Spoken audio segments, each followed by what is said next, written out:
আজি যোনটো ৰেচিপি লৈ আহিছোঁ সেইটো চাগে আমি চবেই খাই ভাল পাওঁ। সেইটো হৈছে মাগুৰ মাছৰ লগত পালেং বিলাহীৰ তৰকাৰী।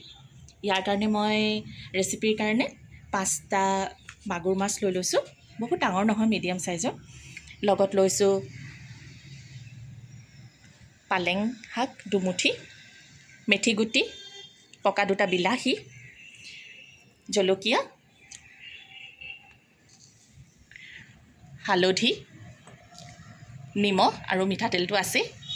বলক এতিয়া ৰেচিপিটোলৈ আগবাঢ়োঁ। প্ৰথমে মাছকেইটা কাটি বাছি ধুনীয়াকৈ ৰেডি কৰি লওঁ। শাকো তেনেকৈ কাটি বাছি ধুনীয়াকৈ ৰেডি কৰি লওঁ। তাৰপিছত এয়া বনাওঁ। মাছ ভাজি আছোঁ। মাছ ভাজোঁতে আপোনালোকে অকণমান মিঠাতেল দি ল'ব, যিহেতু বাকলি নাইকিয়া মাছ, সেইকাৰণে বহুত ফুটিব। এইখিনি মই বহুত কাৰাকৈ নাভাজোঁ, অকণমান কোমলকৈ ভাজি থওঁ। এতিয়া মাছ ভজা তেলখিনিতে মই দি দিম কেইটামান মেথি গুটি আৰু এটা কেঁচা জলকীয়া ভাঙি ইয়াতে দি দিছোঁ। ইয়াতে দি দিম মই কাটি থোৱা বিলাহী,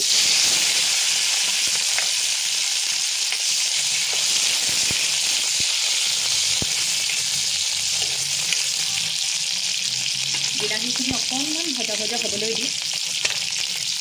ইয়াতে মই দি দিম কাটি থোৱা পালেং পাত,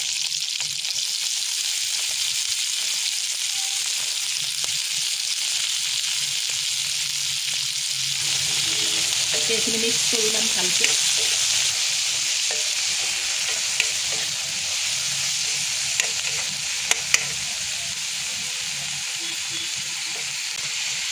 ইয়াৰ ওপৰত দিম মই জোখৰ হালধি,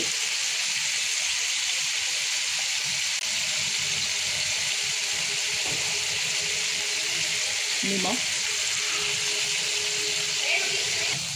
কিন্তু মই এইখিনি ঢাকনি নিদিয়াকৈ বনাম, নহ'লে এই পালেং শাকৰ ধুনীয়া সেউজীয়া ৰংটো ক'লা হৈ যাব। এইখিনি অকণমান ভাজ খাবলৈ দিম আৰু কি ধুনীয়াকৈ ভাজা ভজা কৰি তাৰপিছত চাই থাকক খুব ধুনীয়া হৈছে, বিলাহীও সিজি গ'ল। এতিয়া ইয়াৰ ওপৰত মই জোখৰ পানী দি দিম। মই গৰম পানী দিছোঁ।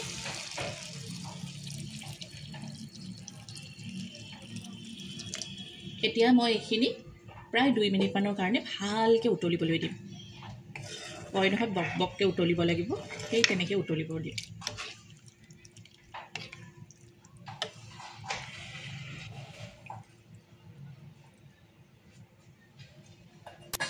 এয়া চাওক কি ধুনীয়াকৈ তৰকাৰীখন উতলি গ'ল।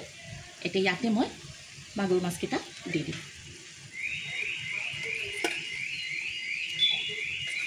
আৰু 4-5 মিনিটৰ কাৰণে খুব ধুনীয়াকৈ উতলিব দিম। পালেং শাক দি বনোৱা মাগুৰ মাছৰ তৰকাৰী ৰেডি হৈ গ'ল। এয়া চাওক কি ধুনীয়া হৈছে।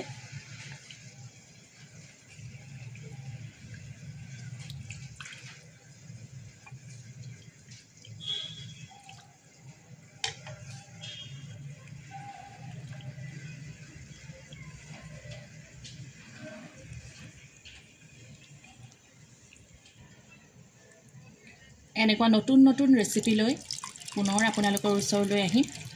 আজিলৈ আহিছোঁ। ধন্যবাদ।